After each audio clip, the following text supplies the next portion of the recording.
Buenos días. Antes que nada, agradecimiento a la presencia de todos ustedes y un agradecimiento muy especial a Inale por haberme invitado. Realmente es un orgullo poder estar acá, en parte por mi trabajo y representando fundamentalmente a la institución para la cual trabajo. Bueno, me han pedido que haga un resumen de una jornada que hicimos recientemente, justamente también en colaboración con Inale, y viendo cómo estamos encarando a nivel ya más aterrizado, digamos, más a nivel de predio, cómo estamos encarando la problemática de los establecimientos. Como tengo que resumir dos charlas, voy a ir medio a la disparada, voy a tratar de ser lo más breve posible. Cualquier cosa me bostezan ahí cerca, así yo ya me voy avivando que la cosa está medio pesada. Bueno, esto como era, ahí está. Bueno, acá tenemos esta gráfica que todos la deben conocer, es de los últimos, digamos, del periodo de altos precios. Dos cosas primero destacan de la variabilidad de precios. Hoy yo tomé 0,24, llegamos a estar a 0,43. Y lo mismo pasa con los resultados económicos de las empresas. O sea, es que especialmente tuvimos una caída muy fuerte acá 2008-2009 por una bajada de precios de 35, bajó casi 10 centavos y a su vez hubo un incremento muy importante en todo lo que eran costos y precios de insumos. Y ahora estamos en una situación, digamos, parecida, ¿no? Digamos que de toda esta serie de precios altos, este es el más bajo que hemos tenido. Ya venimos de un ejercicio en el cual también hubo un descenso importante de los resultados y seguramente este ejercicio tengamos peores resultados que el anterior. En la composición del Producto Bruto de los establecimientos lecheros de FUCREA es 87% leche y el 13% subproducto, podemos llamarle, de manera que una caída en el precio de la leche, como ha ocurrido, que es del 35% más o menos, 40%, provoca una disminución en los ingresos ya solo por eso de un 30 a 35% del Producto Bruto total. Y contra eso tenemos que encarar la situación actual y desarrollar alguna estrategia que nos permita sobrellevar la situación. Acá no salieron, pero son 86% son gastos variables y un 14% gastos fijos, ¿no? De manera que también estos son bastante inelásticos y el partido lo vamos a jugar acá. En el caso de los costos variables, que son fundamentalmente los más importantes, tenemos, esto es para el ejercicio 14-15, 42% eran costos de alimentación, acá incluye básicamente concentrado, la alimentación de los terneros y alguna compra de reserva forrajera. Pastura, 14%, maquinaria, 17% y trabajo, 16%. Si tomamos estos tres, maquinaria, pastura y alimentación, estamos 56, más del 70% de los costos variables los podemos atribuir al costo alimentar el rodeo. Y eso es más de un 60% de los costos totales variables más costos fijos, los estamos jugando en el área de alimentación. Y fíjense la importancia enorme que tiene lo que es el costo de los alimentos comprados, digamos, o de los concentrados. Esto ya está indicando varias alternativas, ya varias estrategias que se caen por su propio peso, porque ya sabemos dónde vamos a tener que atacar. Los resultados económicos del ejercicio 14-15 fueron $2.137 para los establecimientos CREA que comparamos, ¿no? Fueron $2.137 de Producto Bruto, $1.856 de insumos, dio un ingreso de capital de $281 y un ingreso neto descontando la renta de $172 por hectárea de superficie útil. Esto fue el ejercicio pasado y sobre el cual después fuimos trabajando, analizando alternativas o estrategias diferentes. ¿Cuál es el efecto de la caída de los precios sobre este planteo? Bueno, hicimos los siguientes supuestos. Ese fue un trabajo que hicimos en la Comisión de Asesores de FUCREA. Tomamos todas las carpetas que teníamos y hicimos el supuesto de qué pasaba si no modificábamos prácticamente nada. Simplemente movíamos los precios y ver cómo pegaba eso. Entonces, el planteo productivo con mínimas modificaciones, mantiene carga y sistema de alimentación, ese fue el supuesto que hicimos, y las condiciones productivas son similares a las del ejercicio 14-15, que es el que tomamos como referencia. Uruguay no tiene dos ejercicios promedio, así que cada uno es cada uno. Este es el más reciente que teníamos y podemos considerar que es tan atípico como cualquier otro de los que hemos analizado. Es el más reciente y el más cercano a nuestra realidad y el más cercano en lo que estaban haciendo los productores.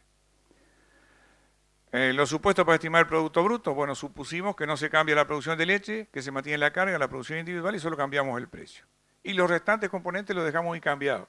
Podríamos haber hecho supuesto, pero es el 13%, podríamos haber supuesto que, no sé, que bajaba algo de la carne y que cosechaba algo más, no sé, 1000 supuestos, pero digamos que acá el impacto que queríamos medir fundamentalmente es el de la leche y ver cuánto pega.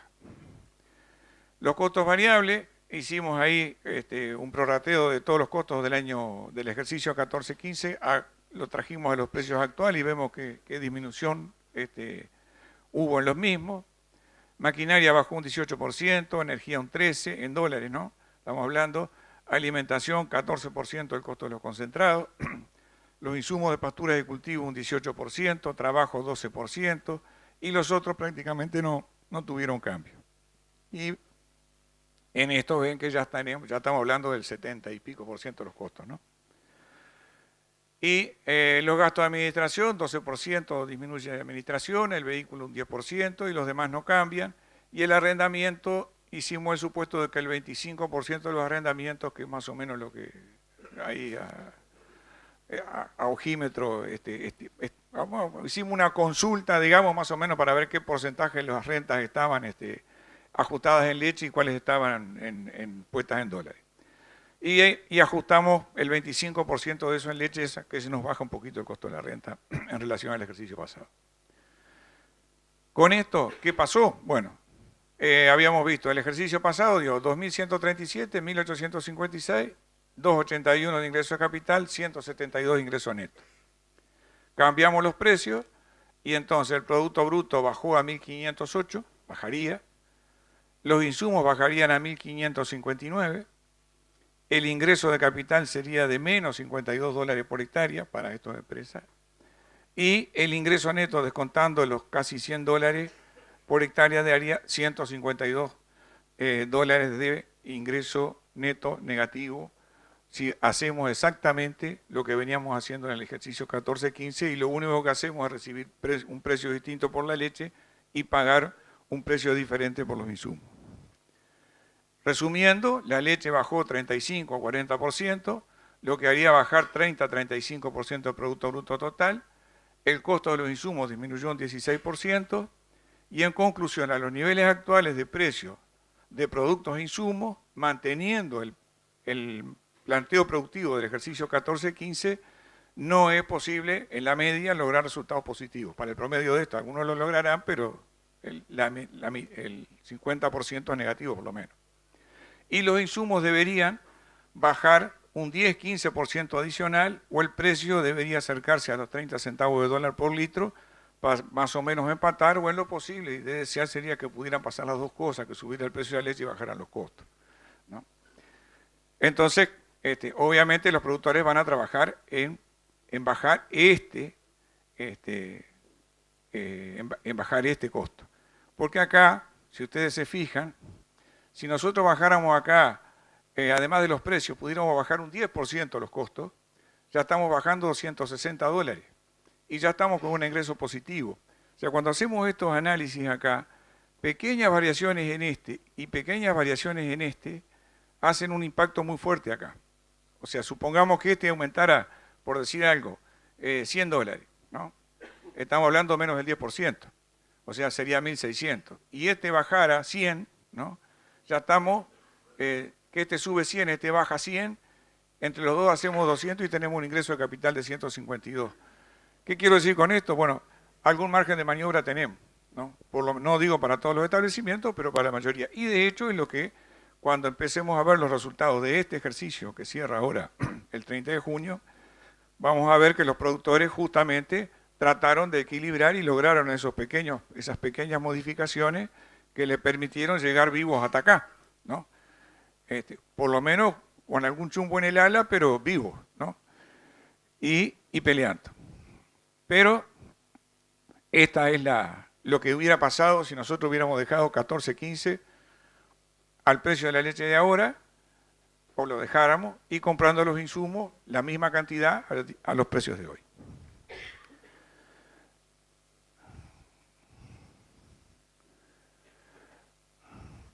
El impacto sobre diferentes planteos productivos, bueno, tomamos después, para ver cómo pegaba en distintos planteos, hicimos un ejercicio estadístico impresionante, y dividimos los productores en tres, un tercio, un tercio, un tercio, y sacamos el promedio de cada uno, y lo hicimos por carga, ¿no?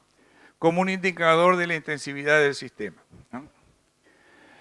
Analizamos el efecto del precio de la leche a costos actuales sobre los resultados de 3 grupos de establecimientos estratificados de esta manera. Esto seguramente muchos de ustedes ya lo vieron en la jornada de Estanzuela, así que voy a irlo pasando con bastante rapidez. La estratificación por carga, básicamente nos quedaron los de carga baja, 0,65 vaca masa por hectárea pastoreo lechero, o sea, toda el área vaca en producción más reposición. Medio 0,86 y 1,21 los que tienen carga alta. Los litros por vaca masa, 6.400, 6.400, 6.500. Los litros por vaca en ordeño, el 21, 21 y algo, o sea, bastante parecido. La diferencia básicamente la marca la carga, y eso también marca después todos los costos de alimentación y los sistemas y los planteos. Seguramente acá hay entreverados también los planteos que mostraba Gabriel recién, o sea, gente que tiene mucho potencial de producción de pastura, gente que tiene menos, en fin, ¿no? Pero la producción por hectárea, 4.194 los de carga baja, 5.400 y 8.000 litros por hectárea los de carga más alta. O sea que son bastante contrastantes, ¿no? Y el uso de concentrado por hectárea, 1.200, 2.000 y 2.900. O sea que son bien contrastantes los tres planteos, al menos en promedio. Después ocultan, hay casos intermedios y demás, pero como una primera aproximación nos resultó muy útil para trabajar. Hicimos la misma cuenta para los insumos, no se la voy a repetir. Esto ya está visto. ¿Y qué pasó con el precio y con el ingreso de capital? Acá es el nivel 0. Esta línea punteada sería el pago de renta, de arrendamientos, ¿no? Promedio para los establecimientos que analizamos. Y entonces tenemos en la línea roja los de carga alta, tienen en los 30 centavos ya andan con buenos resultados económicos y muy buenos, ¿no? Y cortan el precio del pago de la renta en 26 centavos. Hoy están por acá abajo, por acá por los 24, ¿no? La media quiere decir que la mitad está para abajo y la mitad está para arriba, pero corta en 26 centavos, cortan el pago de renta, y de aquí en adelante empiezan a obtener ganancias, y ya en los 30 centavos están con resultados bastante buenos. Esto es bastante coherente con lo que presentaste, Gabriel. Curiosamente ni nos conversamos para eso. Y los que tienen menos carga, finalmente no marcaron grandes diferencias. Esto yo no estuve tentado de juntarlos a todos porque hay una diversidad de situaciones, pero la tendencia es muy parecida. Los que tienen carga más baja, por debajo de los 25 centavos, pierden un poco menos que los de carga intermedia, y se parecen acá a los 22 centavos y medio, se parecen a los de carga alta. Y los de carga intermedia cruzan también en los 28 centavos, precisan 28 centavos para pagar la renta, y después de ahí empiezan a tener ingresos, pero en realidad los planteos no difieren, digamos, por debajo de los 24 centavos, casi que todos pierden, ¿no? Y por encima de eso, los demás cargas ya empiezan a tener ganancias en los 26, los otros todavía precisan 2 centavos más de incremento en el precio. O sea que las modificaciones en la carga por sí mismas, ¿no?, en los planteos, no necesariamente nos vayan a implicar cambios en los resultados que vayamos a obtener. Lo que sí es que nos plantea estrategias diferentes para distintos tipos de establecimientos, lo cual también se cae de Maduro y es bastante de perogrullo que cada establecimiento es cada establecimiento y en cada uno hay que tomar las medidas que sean necesarias para ese caso concreto. Resumiendo, los planteos con más dotación tienen mayor productividad y costos mayores, pero tienen igual o mejor resultado en el rango de precios analizado. Los sistemas con menos carga precisan precios mayores para lograr resultados positivos. Por eso es que parados hoy en 20, dependiendo de la planta y todo lo demás, pero digamos que entre los 22 y los 25, 26 centavos, tenemos que pensar que, digamos, según el caso, es la estrategia. Pero para algunos casos inclusive ahí debe haber también diferencias en cuanto al tipo de suelos, productividad y todo lo demás que estén influyendo. Pero de hecho lo que es claro es que podemos decir, bueno, no existe un recetazo acá que vamos a llamar todo para allá y por acá más o menos vamos a zafar. Seguramente hay al menos algunos grupos de soluciones. En conclusión, más allá de los planteos productivos, el precio de la leche y los costos de producción nos ubican en los límites de las posibilidades económicas del rubro hoy, ¿no? Y de la manera en que lo realizamos acá en Uruguay. Las estrategias más convenientes varían según el planteo productivo de cada establecimiento y diría que el planteo empresarial. Y el partido, clarísimamente lo vamos a jugar en la eficiencia de producción y en el uso eficiente de los recursos.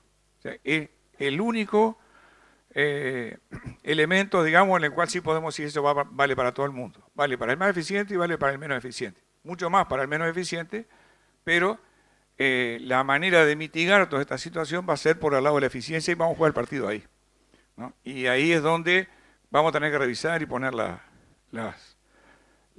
mira en ver cómo lo resolvemos. A partir de esto, entonces es que voy a presentar ahora, bueno, cuáles son las cosas que se están haciendo a nivel de los establecimientos.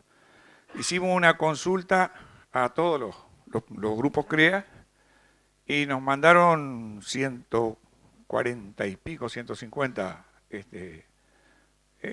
establecimientos respondieron, hicieron un listado muy largo de medidas que están tomando, algunas son coyunturales, otras habría que hacerlas siempre, unas se pueden hacer por una única vez, otras son de cambios más profundos, en fin.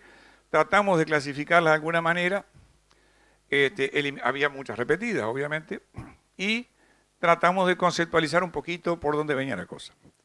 Yo voy a tratar de, obviamente, no presentarles toda la lista, porque si no, es larga la cosa y nos vamos mañana. Ni siquiera les voy a presentar ningún análisis económico de las medidas que se proponen, también por una cuestión de tiempo y por una cuestión de no aburrir a todo el mundo. Cada cual hará sus cuentas después, o si no... Bueno, las estrategias que apunten a mejores resultados son mejorar los resultados por dos vías, digamos, ¿no? O mejoramos los ingresos, ¿no? O tenemos menores costos, o una mayor eficiencia. Y si pudiéramos, hacemos las tres cosas, ¿no? Entonces, las clasificamos las medidas de acuerdo a lo que proponían en cada nivel, ¿no? El mejorar el ingreso, la primera sería, bueno, vamos a mejorar el precio de la leche. Algún productor eventualmente ha podido mejorarlo vía mejora de la calidad, cambio de planta, algún productor que ha pasado a ser quesero, pero digamos es la excepción. Estamos todos dentro del mismo precio promedio y ninguno va a conseguir, o muy pocos podrán conseguir los 30 centavos que les gustaría conseguir, salvo una excepción que será para ese y ningún otro.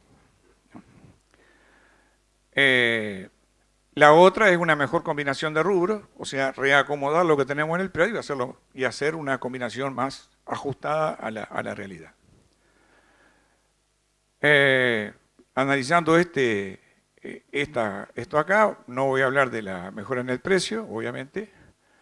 Entonces, bueno, hay aspectos generales de las empresas que venían antes que todas las otras cosas. Bueno, minimizar los retiros personales, no invertir, no generar deuda adicional, el que puede, o sea, había unos cuantos que no querían generar deuda adicional, pero ya el FAL nomás ya es deuda adicional, que la tienen todos, ¿no?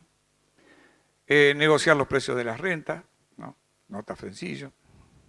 bajar los costos en general, es una expresión de deseo, pero hay que hacerlo, no comprar insumos innecesarios, que sí, eso es cierto, cuando más vale la leche, nosotros tenemos una muy buena capacidad de producir más caro, ¿no? Siempre nos vamos a ingeniar, le vale más la leche y nosotros algo vamos a hacer para producir un poquito más caro, ¿no? Mejorar el precio de compra de los insumos, que es una cosa que habría que hacer siempre, pero se ve que muchos se olvidan de hacerlo, entonces ahora se acordaron y lo pusieron. Trabajar con poco stock, el necesario. Y bueno, el desafío es este.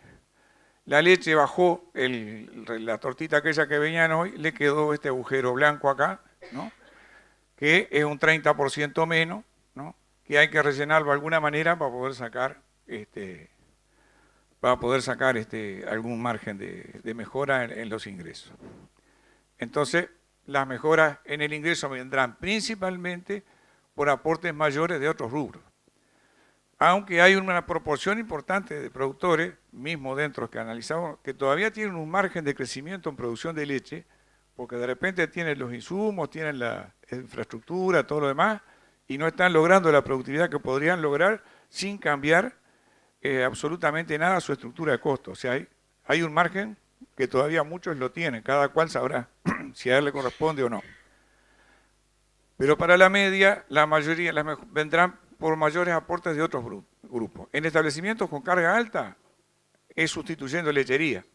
O sea, disminuimos la lechería si estamos con un mal resultado y ponemos otra cosa que tenga un buen resultado, ¿no? Y si no hay mucho más que eso, para ese tipo de establecimientos. En el otro punto, en establecimientos con carga baja, bueno, ahí se puede aumentar el área de otros rubros, disminuir el área dedicada a lechería y aumentar la productividad lechera. Eso le cabe también a más de 4.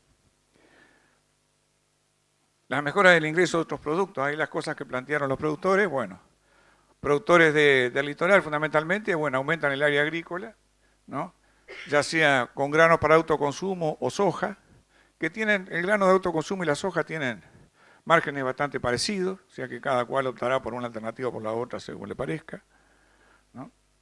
Producción de semilla fina, ya sea semillero para venta o cosecha para autoconsumo. Este año se hizo muchísimo de eso, muchísima cosecha de semilla para autoconsumo. Y producción de carne, cría de machos, venta, reposición excedentaria y eventualmente invernada. Que cuando los analizamos, ninguno de estos resultó muy tentador, ¿no? Verdaderamente. La cría de machos, en aquellos casos en los cuales de repente hay leche excedentaria, hay mano de obra que lo puede hacer y no interfiere con las otras cosas, entonces uno termina criando un macho con un costo relativamente bajo, produciendo una cierta cantidad de carne que la puede vender y no la tiene que reponer, ¿no? De manera que puede sí hacer un aporte a la caja, pero es para algunos casos. La venta de reposición excedentaria se tropieza con la dificultad de la dificultad de vender. O sea, hoy se está comercializando poca reposición lechera y entonces tiene su complicación. Y la invernada es para aquellos que tienen un área relativamente grande y difícilmente, creo yo, personalmente, la invernada vaya a competir o vaya a hacer un aporte, vayamos a achicar tambo y agrandar invernada y mejorar los números, pero siempre hay alguno que lo puede hacer y por algo lo puso ahí, seguramente porque ya le daba mejor, ¿no? Puede ser de repente alguien que tenga un tambo sobredimensionado en vaca y poco dimensionado en infraestructura y entonces puede sacar la parte más costosa del tambo, optimizar su tambo y su manejo y hacer con algo más, con eso mejorar su margen y hacer otro rubro menos exigente en mano de obra o lo que fuera, que por ahí le puede hacer un aporte. Pero seguramente por eso lo puso. Debo aclarar acá también que de muchas de las recomendaciones o de las cuestiones que estaban haciendo los productores, eran, como te digo una cosa, te digo la otra. O sea, venía un establecimiento que decía que bajaba la carga y otro que decía que la subía. Pero cuando preguntábamos, en cada uno de los casos había una justificación de por qué hacerlo. O sea, había quienes aumentaban la carga, porque de repente tenían una carga muy baja y lo podían hacer y les convenía. y otros casos que era exactamente lo contrario y en los dos casos era correcto.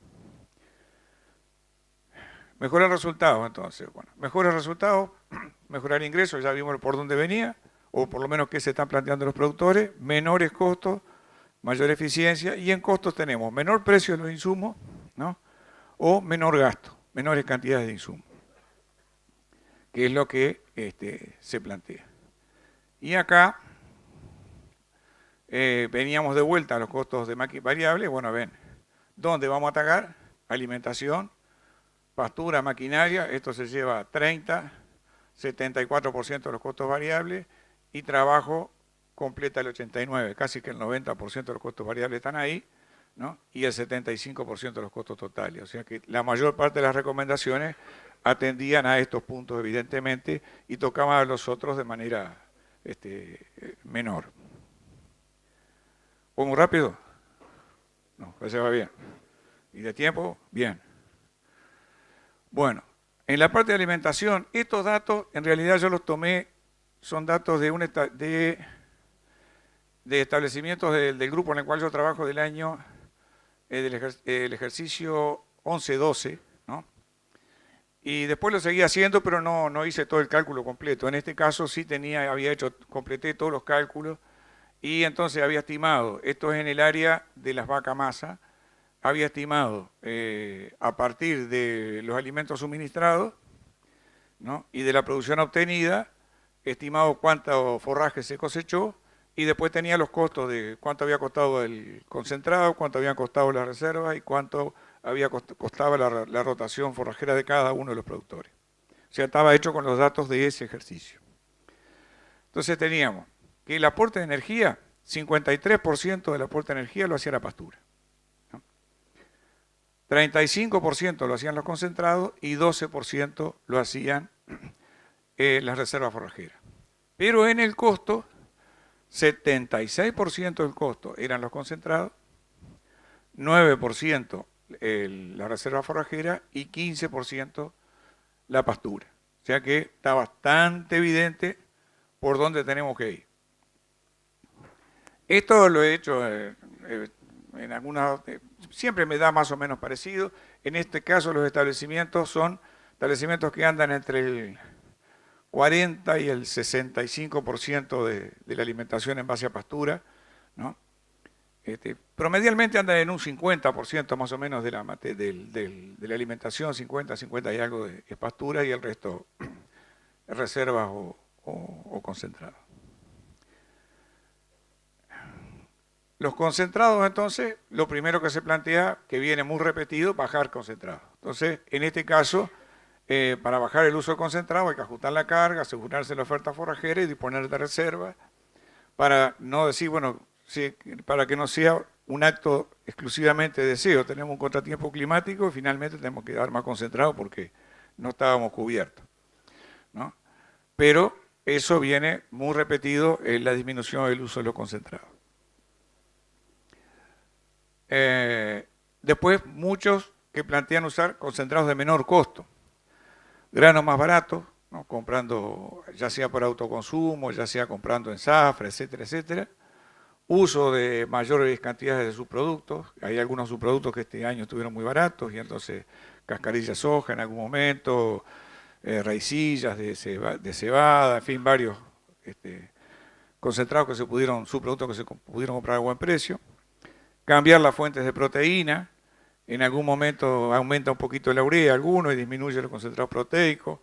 Hay alguna diferencia interesante que ahora medio se ha entrado a emparejar, pero en distintas harinas proteicas con con precios bastante diferentes. Otros directamente plantean bajar el porcentaje de proteína en la dieta y sacrificar un poco de producción, asegurarse la parte reproductiva y apostar al año que viene, pero no apuntar a producciones individuales o sacrificar algo de producción individual. Y el otro que venía muy repetido es que esto me refería a usar aditivos solo cuando exista la seguridad de lograr una respuesta económica. Porque en estos años también se usaron de repente muchísimos aditivos, porque claro, el precio de la leche era tan bueno que si uno tenía una mejora en el 1%, en el 2% ya se justificaba utilizarlo, aunque fuera por las dudas, ¿no?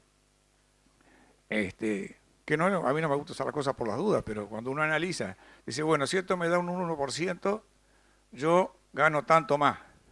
Si lo dejo de dar, gasto tanto menos. Bueno, ¿cuál es el riesgo que tengo comparando con darlo o no darlo? Y por ahí muchas veces utilizamos algunos aditivos con esa expectativa. Pero en otros casos utilizarlo es inevitable. Un antiespumante, por ejemplo, bueno, si vamos a tener problemas de meteorismo, ¿para qué vamos a arriesgar? ¿No? Entonces ahí evidentemente los tenés que usar. Si tenemos un riesgo de acidosis importante, en algún momento, bueno, podremos dar algo de bicarbonato por las dudas o alguna cosa, pero solamente en un momento en el cual estemos evaluando un riesgo importante, ¿no? Bueno, acá toda esta batería de cosas, hay unos cuantos análisis económicos hechos atrás de esto, que yo no los presento acá, pero que hacen valores bastante significativos. Y ustedes tengan en cuenta que, por ejemplo, un ahorro de, vamos a ponerle $20 por hectárea, cuando teníamos ingresos de capital de $400, es poquito, 5%. Pero si ahora aspiramos a tener un ingreso de $100, ¿no? Bueno, ya si nos ahorramos 20 por hectárea, estamos hablando del 20% de las ganancias. O sea, ahora hay que entrar a mirar muy finito, porque cualquier reducción en el gasto significa un aporte importante en el margen, porque el margen es muy chico. Entonces, porcentualmente pesa. Cualquier pesito que ahorremos pesa mucho si lo ponemos como porcentaje del ingreso que podemos obtener. No como el porcentaje de los gastos, o no como el porcentaje de los ingresos. Sí, si yo gasto 2.500 y me ahorro 15, no ahorro nada. Sí, no ahorras nada si lo comparas con los 1.500. Ahora, si no ibas a ganar nada y ganás 15, ¿qué preferís? Y ganar 15, bueno. ¿No? Por eso es que todos esos detalles suman y van a terminar haciendo las diferencias que vamos a ver ahora cuando se cierra el ejercicio. Reserva forrajera, ahí hay mucho para trabajar también, ajustes del costo, cantidad, tipo y calidad. Acá muchos plantean hacer menos reserva forrajera. La condicionante es ajustar carga o producción de pasto, no afectar el producto bruto más que los costos y fundamentalmente no perder cobertura frente a riesgo climático. O sea, frente a riesgo de sequía, el único seguro que sirve es la fibra. La plata no sirve porque no le dan plata, uno no puede comprar fibra en una sequía o la tiene que traer de 200 kilómetros. O sea que el único seguro antisequía es fibra. Entonces hay que tener esa cobertura, ese es el seguro que venimos comprando desde la sequía del 99-2000. O sea que eso no hay que olvidarlo. Entonces hay que aumentar los riesgos, sí, seguramente, pero tampoco estar demasiado regalado porque nos puede ir bastante mal. Y por lo general se cumple la ley de Murphy, ahora bajan los precios de la leche, ¿no? Hay alguna probabilidad de sequía anunciada, ¿no? Que no hay muchos elementos hoy para decir que esta sequía va a venir o lo que fuera, ¿no? Pero como el precio está bajo, yo calculo que el riesgo de que venga seco se duplica, porque normalmente siempre podemos estar, si estamos mal, siempre podemos estar un poquito peor, ¿no? Y normalmente estas cosas vienen en el momento menos oportuno. Entonces, esto me parece un aspecto a considerar importante. Buscar mayores rendimientos de los cultivos para silo a una costa de calidad. Este es otro dato importante. Nosotros estamos haciendo reserva forrajera. En maíz siempre se habla de 25, 30 toneladas verdes por hectárea como para presupuestar. Eso es una producción muy baja de silo de maíz. Es decir, tenemos que plantearnos buscar la forma de conseguir mayores kilos de materia seca por hectárea, o haciendo mejor el cultivo, o haciéndolo en lugares que rinda más, pero asegurarnos que los rindes sean en el promedio de los años más altos que los que estamos logrando. Porque son un costo importante y porque hace un aporte importante también en la reserva forrajera. A una costa de la calidad, ¿por qué lo pongo? Porque de repente uno dice, bueno, yo hago un silo de maíz y de la tonelada de materia seca del silo de maíz, un porcentaje muy importante es almidón, ¿no? Digamos que almidón sea chili 35%, ¿no? 50% de la materia seca es grano y pongámosle que 35% sea almidón, ¿no? No es fibra directamente. Eso quiere decir que si a lo que a nosotros nos interesa es una cobertura de fibra, ¿no? Bueno, podemos reducir el área que dedicamos a reservas forrajeras de verano, de silos de cultivo, en un 30%, ¿no? Con los mismos kilos, pero exclusivamente de fibra. Y después, eventualmente, si nos da el bolsillo o las posibilidades, compramos el almidón que nos falta, pero compramos el seguro para sequía, lo compramos mucho más barato, ¿no? Y la fibra no necesariamente es tan mala y el riesgo que podemos tener es tener que salir a comprar grano, pero ya es un riesgo menor. Por eso es que este planteo viene muy repetido en ese sentido, ¿no? Hacer silo torta en lugar de silo bolsa, ahí hay un ahorro, se puede hacer algún ahorro interesante, no es una gran cosa, pero ahorra. Usar inoculantes solo cuando se justifique su empleo. En algunos casos, por ejemplo, en los silos tortas usaban el inoculante solamente en la última capa de silo, que es la que quieren asegurarse de una buena fermentación, y pueden poner bastante más inoculante ahí y mejorar esa parte que es la que puede perder, y lo de abajo que se fermente como naturalmente lo hace, que tampoco está mal. Cosas de ese tipo vinieron unas cuantas y no me voy a detener en las mismas. Y después en pastura sí había un acuerdo en dar prioridad a la producción de pasto. O sea que todo el mundo consideraba que tenía que ahorrar ahí ya porque no tenía más remedio. O sea, ya es como la razón del artillero. Bueno, ¿por qué no gastaba en pastura? Porque no tengo plata.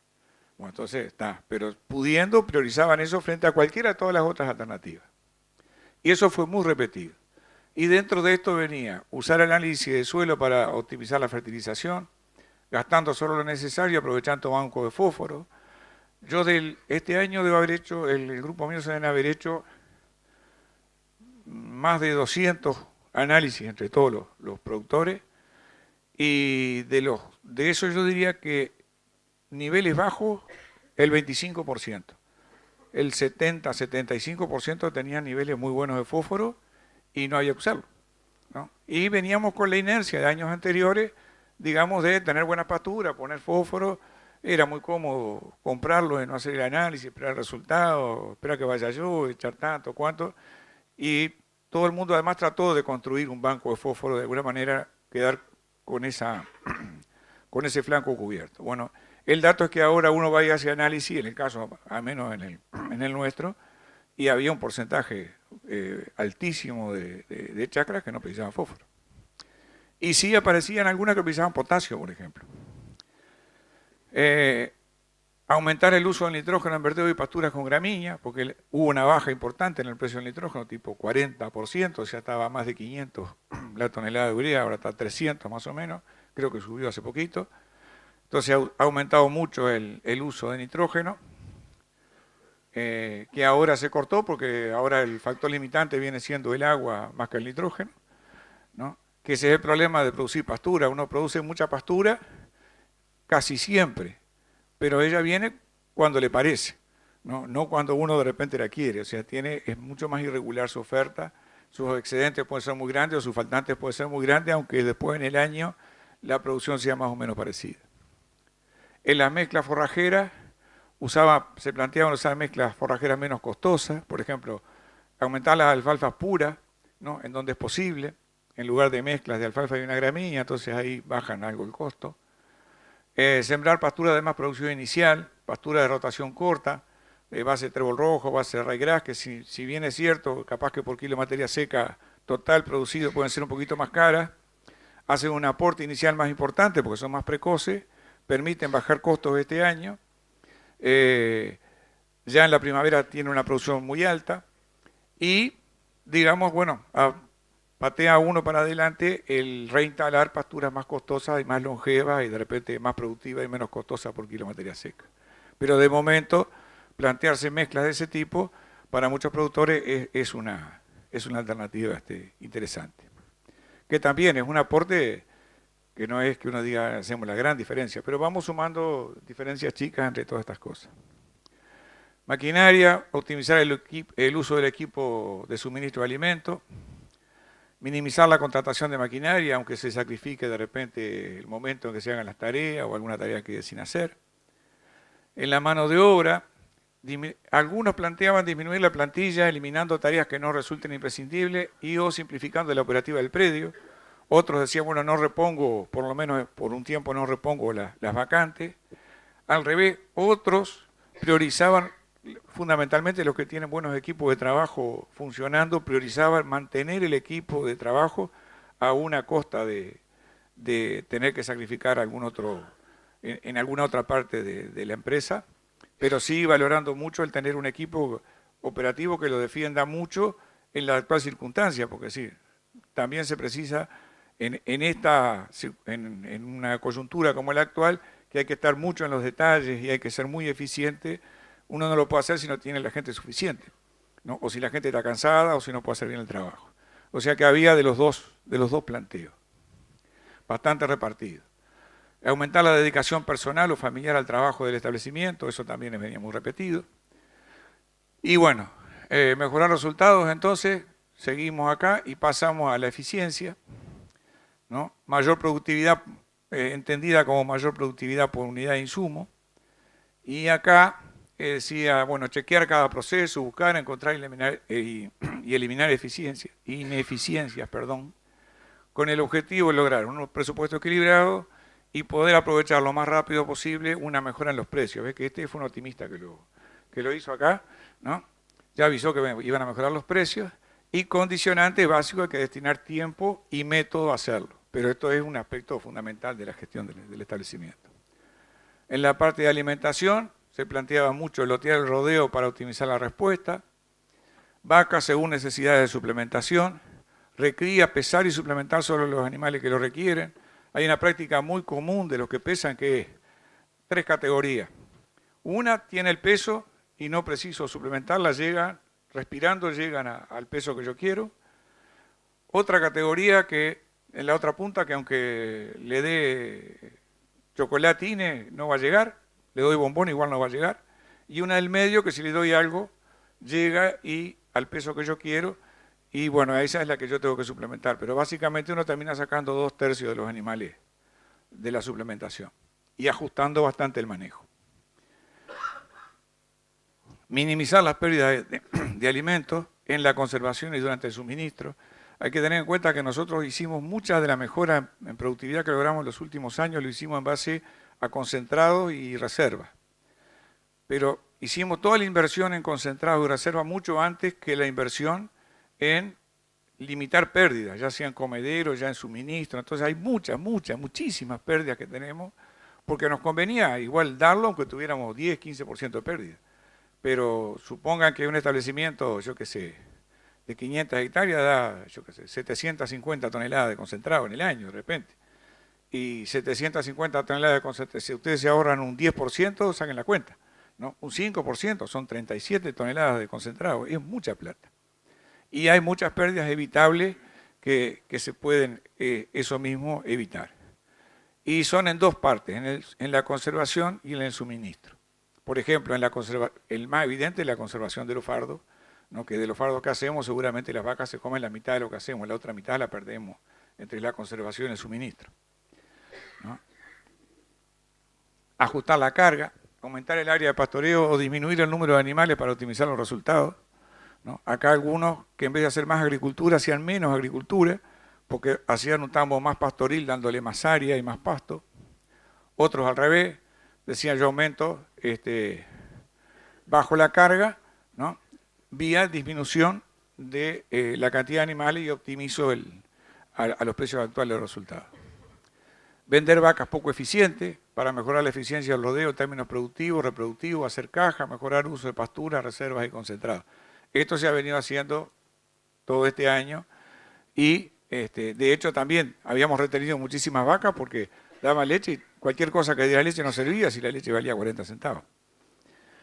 Venta de otras categorías, dejar la reposición necesaria para los objetivos futuros del establecimiento, eso también, o sea, hay quien puede sacrificarla y decir después la compro, hay quien dice, bueno, no, yo quiero mantenerme, entonces como para mantenerme yo preciso tantas vaquillonas, el resto no lo preciso, lo vendo, ¿no? Corre lo que decía hoy, no está fácil venderlo, ¿no? Y otro se planteaba compra de ternera, compra de tiempo, dice, si se venden vacas y se achica el rodeo, Entonces yo compro ternero y lo agrando dentro de 2 años de vuelta cuando las cosas mejoren. Finalmente, ¿no? Mi conclusión es, bueno, va a ser necesario hacer la reingeniería del sistema. O sea, no es que lo vayamos a cambiar, pero lo vamos a tener que hacer una bruta reingeniería, ¿no? Primero teniendo rodeos más eficientes. Y en esto es teniendo una escalera lo más corta posible, ¿no? O sea que para tener 100 vacas, tener la menor cantidad de reposición necesaria. Ya sea porque tengamos buenos resultados reproductivos, ya sea porque tengamos pocos refugos por pocas muertes, pocos refugos por evitables y todo lo demás, de manera de con una reposición chica poder tener un rodeo grande o crecer, ¿no? También, bueno, ahí van las ganancias de peso, de la alimentación, todo lo demás que no necesito extenderme demasiado. Aumentando la productividad de la base forrajera y mejorando la capacidad de enfrentar una mayor volatilidad de precios. En relación al aumento de la productividad de la base forrajera, fíjese que todos los establecimientos de estos que yo mostraba estaban entre 1.500 y 2.500 kilos de materia seca, de concentrado por hectárea. Damos una vuelta de los 2.000 kilos de materia seca por hectárea. Si nosotros pudiéramos cerrar la brecha, digamos, ponerle 1.000 kilos más de materia seca a la rotación forrajera, ¿no? Que en muchos casos esto es posible, podríamos reducir el gasto de concentrado en una medida bastante parecida. Y para la mayoría de los establecimientos lecheros del Uruguay, esto sigue siendo cierto, ¿no? Y sigue siendo cierto aún para los mejores, que de repente para los mejores capaz que el desafío es un poco mayor, ¿no? Pero todavía tenemos margen acá de incremento, porque como esta es una actividad que incluye una parte agronómica de cómo hago las cosas, de cuándo las hago, de cuántos insumos le pongo, de cómo la instalo, tiene toda esa parte. Y después la productividad, después que está puesta, hecha y nacida, y le controlamos las malezas y la fertilizamos y todo lo demás, después tenemos que hacerle un manejo para que pueda manifestar su productividad. Entonces, en toda esa cadena, ¿no? Hay mucho para mejorar, que termina todo sumando de a 100, 150, 200 kilos de materia seca, termina todo sumando mucho y termina de repente haciendo los 1.000, 1.500 kilos de materia seca que yo planteo. Y seguramente la investigación nos va a arrimar probablemente un incremento, o ya lo tiene, mayor del que estamos consiguiendo a nivel de los predios. O sea, tenemos una brecha importante entre lo que ya nos muestra la investigación que se consigue y lo que estamos logrando nosotros. Y ahí es donde vamos a tener que apuntar, porque yo creo que esta situación de precios bajos, yo no digo estos tan bajos de ahora, pero tampoco tengo mucha expectativa de que vayamos a tener precios de vuelta de 40. O sea que vamos a tenernos que ajustar a una situación de márgenes más reducidos y vamos a tener que tratar de asegurarlos por algún lado. Y la otra es, esta también es importante, es mejorar la capacidad de enfrentar una mayor volatilidad de precios, que eso incluye cómo lo hacemos en el predio, que significa cuánta deuda tenemos, qué respaldo nos queda para situaciones de bajos precios o de altos costos, y también qué capacidad de crédito tenemos, porque normalmente no se nos va a ocurrir pagar crédito ahora, o sea, ahora lo tenemos que pedir, pero tenemos que tener capacidad para tomarlo, ¿no? Y el sistema financiero tiene que estar en condiciones de darlo. O sea que eso es una mejora que también vamos a tener que tener no solo a nivel de predio, sino a nivel de toda la cadena, porque parecería ser que a esto nos vamos a enfrentar en los próximos años, en mayor medida de lo que ya nos enfrentamos, porque la lechería uruguaya siempre enfrentó situaciones de una gran volatilidad. Yo creo que ahora se han agudizado, ¿no? Pero yo recuerdo que no hace tanto un muy buen precio de la leche era 20 centavos y un precio desastroso era 10. Bueno, ahora un precio muy bueno es 40 y uno muy malo es 20. O sea que la volatilidad es parecida, ¿no? Me parece que ahora nos está pegando más, pero este es un tema que también tenemos que encarar, que tiene partes en el predio y partes en toda la cadena. Y finalmente, me gustó esto que puso María José Villegana en la charla que dio, que toda crisis tiene 3 cosas. Una solución, siempre hay una solución, una fecha de caducidad y una enseñanza para todos nosotros. Así que muchas gracias.